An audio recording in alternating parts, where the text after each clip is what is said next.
If you're watching this video, then you're probably considering moving to Maryland, and there are a few things that you should know about the old line state before you move here. And that's what I'm going to talk about in this video, specifically about real estate, the real estate market, and things you should know about the buying process so that when it does come time for you to buy here, you feel confident and prepared for the process. So let's just jump right in.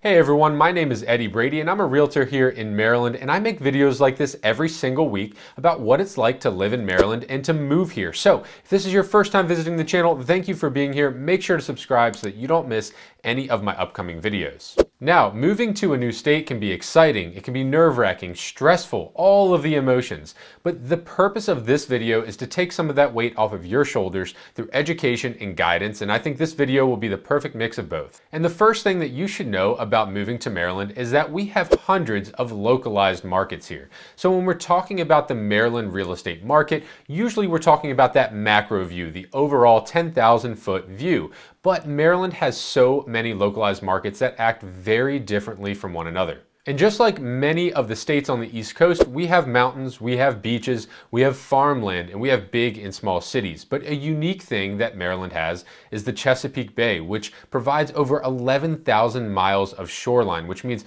we have a significant number of waterfront properties, which makes our real estate market very different from those states surrounding Maryland. So the important thing to take away from this one is that your realtor is going to make a huge difference in your property search. They have to know the individual markets, the individual cities, and the areas that you're looking in. If you're looking at the beach, or if you're looking to live on the bay, on the water, or if you're looking to live in the mountains or the cities, it's all going to require different strategy. So you need to find a realtor who knows the area and knows what they're doing. Even I do not work every single area in Maryland. That would be unrealistic to tell you that I'm an expert in every single area of Maryland. I work very specific areas that I know very well, and I refer to trusted advisors and trusted realtors for the rest. And the second thing you should know before moving to Maryland is that counties are so important to your home search. People that move within Maryland first pick their county and then pick their city. And the reason for this is that the school systems between counties changes drastically. Not only that, politics is very different, and things like real estate taxes are very different between counties. Of the 23 counties in Maryland, I primarily work 7 of them. And I can tell you that those 7 counties are so different from one another in the way they do so many things, like implementing rules from the Maryland Department of the Environment, or their zoning and permitting, or home ownership credits and tax credits. So they are so different depending on which county you choose. And here's a good example of what I'm talking about. Maryland has decided that certain counties within the state that their stormwater drains into the Chesapeake Bay has to pay a fee or a tax for that. We all call it a rain tax because the way that they determine how much you owe is based on how much rain your roof and your driveway displace. And it sounds ridiculous because it is, but certain counties like Frederick County only charges their residents 1 penny per year for this, where their neighboring county, Montgomery County, will charge in the hundreds of dollars per year for this tax. Counties are also very different in the type of developments they allow. For the longest time, Howard County, Maryland wouldn't allow any new construction. They actually had a moratorium on it, where Frederick County has been building for years and years with massive developments. So depending on the county you live in, that can depend on how much construction you have going on around you. And some counties are more focused on affordable housing and first-time homebuyer tax credits than others. If you're looking for those type of incentives, you're going to be better off in counties like Montgomery County and Baltimore County and Baltimore City, but you're not going to be better off in places like Howard County or Frederick County for that. So every county is different depending on what you're looking for in your home search. And if you're watching this video and you're thinking, what in the world? I don't know which county to pick. That seems like so much information. Don't worry, if that's you, just reach out to me and I would be happy to point you in the right direction. And the third thing you should know about moving to Maryland is that there are certain tax credits for homeowners here, with the most common being the homestead property tax credit, which means that it caps the amount your property tax assessment can increase every year by 10%, and anything that you pay on the assessment over that gets credited to you at the end of the year. And this tax credit is only available for owner occupants, so if you're thinking of buying a second home or an investment property, this credit wouldn't apply to you. And with Maryland being such an historic state, being one of the original 13 colonies, that means we have a lot of historic buildings, historic homes here. And because of that, Maryland has created tax credits for historic revitalization. So if you're looking to buy an historic property where you need to renovate it, the state will give you a tax credit of up to 20% of your renovation costs as long as you get your renovations approved by them.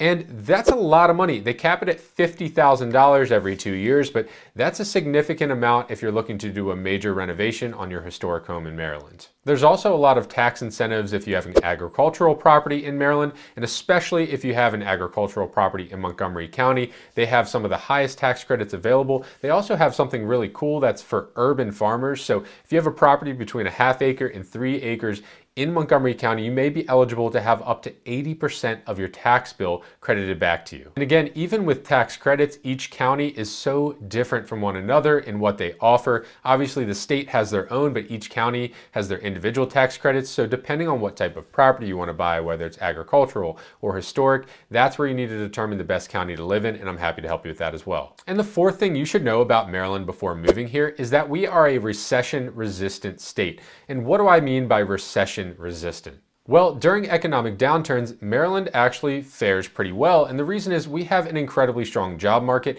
A huge portion of our local job economy here is the federal government and the state government. So there's not a lot of layoffs that happen in the federal government during these times, which means a lot of our residents in Maryland stay employed throughout recessions and tough economic times, which means the real estate market also stays propped up and stays very steady compared to many parts of the country. But it's important to note that Maryland is not recession proof, it's just recession resistant, which means we just fare better than the surrounding states, better than a lot of the areas across the country, but it doesn't mean we're totally exempt from the impacts of a recession or a real estate market crash. But it is important to know that our real estate market really does stay propped up in a lot of areas, but there is an exemption to that as well, which is that the closer to DC you are during a recession, the better you have fared, at least in the past. And I think this is going to change because so many remote workers have moved farther out into the countryside of Maryland, and a lot of those remote workers do work for the government. So I think we'll see it more evenly spread out throughout the state, and that the impact will be kind of spread out throughout the entire state of Maryland in the future. And the fifth thing you should know about moving to Maryland before you move here is what you'll need to make an offer.